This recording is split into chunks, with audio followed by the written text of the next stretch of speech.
আজি দুপৰীয়া কিনো বনাইছোঁ আজি একদম এখিনিমান পিঁয়াজ দি কিনি ভেন্দি ভাজিম এয়া দালি বইল হৈ গ'ল বিলাহী দি দালি বইল কৰিছোঁ এতিয়া তেল মাৰিম এয়া তেল গৰম হৈ গ'ল এতিয়া অকণমান মই জিৰা দি দিছোঁ তাৰপিছত দি দিম এতিয়া কাটি থোৱা পিঁয়াজ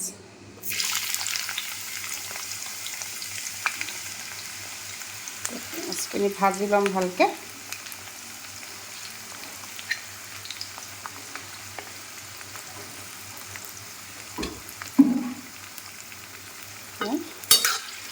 ৰঙচুৱা হোৱাকৈ ভাজিম এতিয়া মানে যিটো অকণ বহাই দিওঁ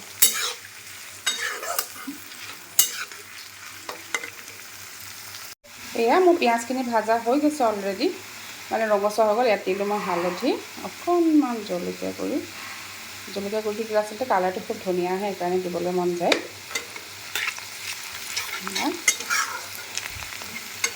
ভেন্দি বনালে নিমখটো সদায় অকণ মানে আধা সিজাৰ পিছত দিব লাগে তেতিয়া ভাল হয় এইখিনি কাটি থোৱা এতিয়া ভেন্দি দি দিছোঁ মই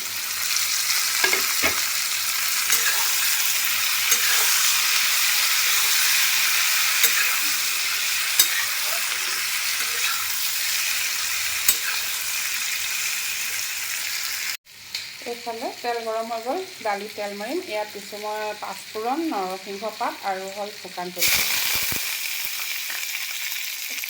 কৰা শব্দটো শুনি বৰ ভাল লাগে ন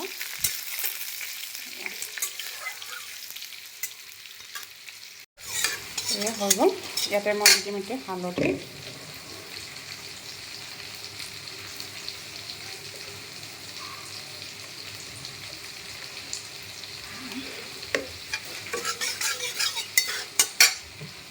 এতিয়া দি দিম দালি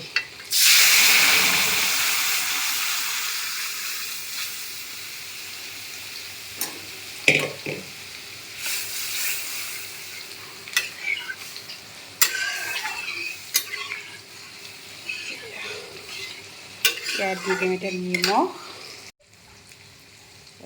নিমখ আৰু দালি উতল আহিলে মোৰ দালি হৈ যাব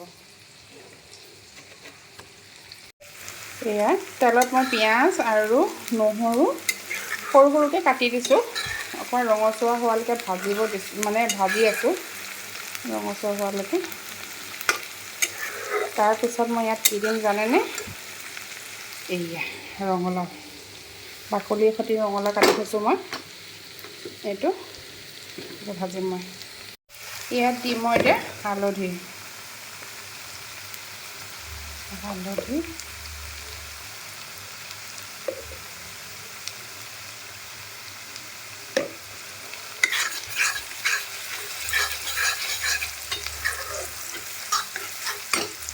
এয়া কাটি থোৱা ৰঙালাও দি দিছোঁ ইয়াতে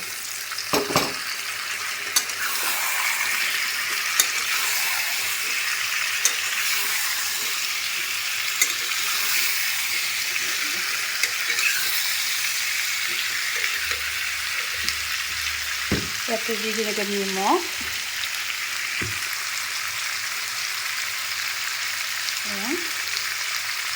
সোৱাদ অনুসৰি নিমখ এতিয়া মই মানে ভাত খাব দিম ৰঙালাওখিনি সিজিব দিম তাৰপিছত মই এটা বস্তু দিম দেই কি দিম দেখাই আছোঁ আপোনালোকক ৰঙালাওত দিবলগীয়া বস্তুটো কি জানেনে এইটো বাদাম এইটো কিনি বনাম আজি মই ৰঙালাও খুব সোৱাদ হয় খাবলৈ আপোনালোকে এবাৰ ট্ৰাই কৰি চাব বিৰাট ভাল লাগে খাই কিনি বাদামটো অকণমান ভাজি লৈছোঁ তাৰপিছত অকণমান মানে মিক্সিত দি ল'ম মানে দদৰাকৈ থেতাকৈ মই মিক্সিত খুন্দিম তাৰপিছত মই যেতিয়া ৰঙালাও সিজিব তাৰপিছত মই বাদামখিনি মানে খুন্দি থ'ম যে তাৰপিছত দি দিম অলপ মই দেখাই আছোঁ আপোনালোকক এবাৰ ট্ৰাই কৰি চাব বিৰাট ভাল লাগিব একচুৱেলি আমাৰ ইয়াতে ৰঙালাওটো যেতিয়া একদম কোমলীয়াতে ওলায় তেতিয়া আৰু ভাল লাগে খাই কিনি এতিয়াতো বাৰু অকণমান বুঢ়া হৈছে হ'লেও পাৰি খাবলৈ অকণমান ভাজি লৈছোঁ চাওকচোন ৰঙালাওখিনি কিমান ধুনীয়া হৈছে কালাৰটো মানে হালধীয়া সেউজীয়া পিঁয়াজৰ ৰঙচুৱা কালাৰটোৱে মিলি একদম বিৰাট ধুনীয়া হৈ পৰিছে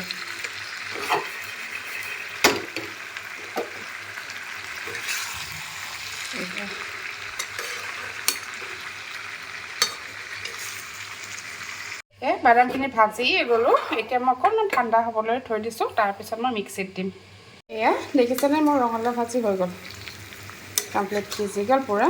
ইয়াত মই এতিয়া এড কৰিম কি জানেনে, সেয়া বাদামখিনি যে মই ৰ'ষ্টেড কৰি লৈছিলোঁ, এইখিনি অকণমান খুন্দি লৈছোঁ। কেনেকৈ দেখিছোঁ, অকণমান দৰদৰাকৈ, একদম মিহি কৰি দিয়া নাই। এইখিনিতে দি দিম।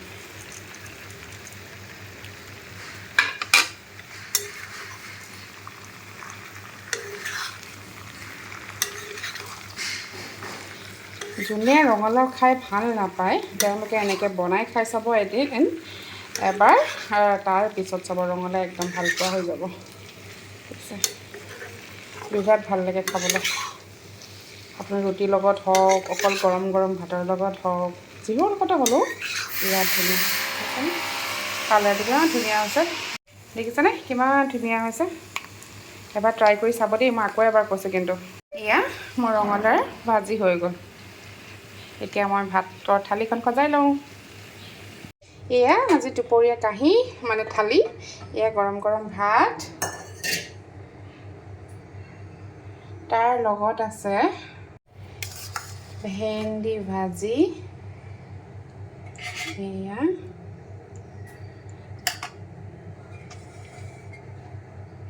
তাৰ লগত আছে নেমু টেঙা, তাৰ লগত আছে জলকীয়া। পৰিয়ে গুচি গৈছে জলকীয়াটো, চাওকচোন বাৰু।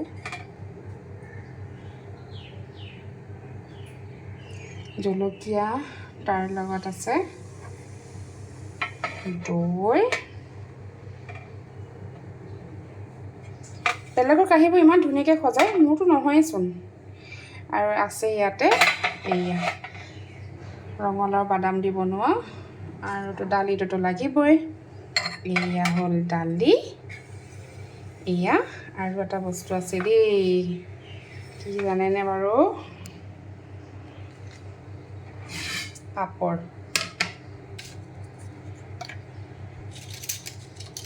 কোনে কোনে খাই ভাল পায় বাৰু ভাতৰ লগত এইটো। এয়া আজি মোৰ দুপৰীয়া এয়াই। কেনেকুৱা লাগিছে বাৰু মোৰ আজিটো কাঁহীখন, কমেণ্ট কৰি জনাব নাপাহৰিব। আজি মোৰ দুপৰীয়া সাজৰ থালিখন। যদি আপোনালোকৰ মোৰ ভিডিঅ'বোৰ চাই ভাল লাগিছে, ছাবস্ক্ৰাইব, লাইক এণ্ড শ্বেয়াৰ কৰি দিব, আৰু বহুত বহুত মৰম দি যাব, হয়নে? আকৌ এটা ভিডিঅ'ত লগ পাম বুলি আশা কৰি আজিলৈ আহোঁ। Bye bye.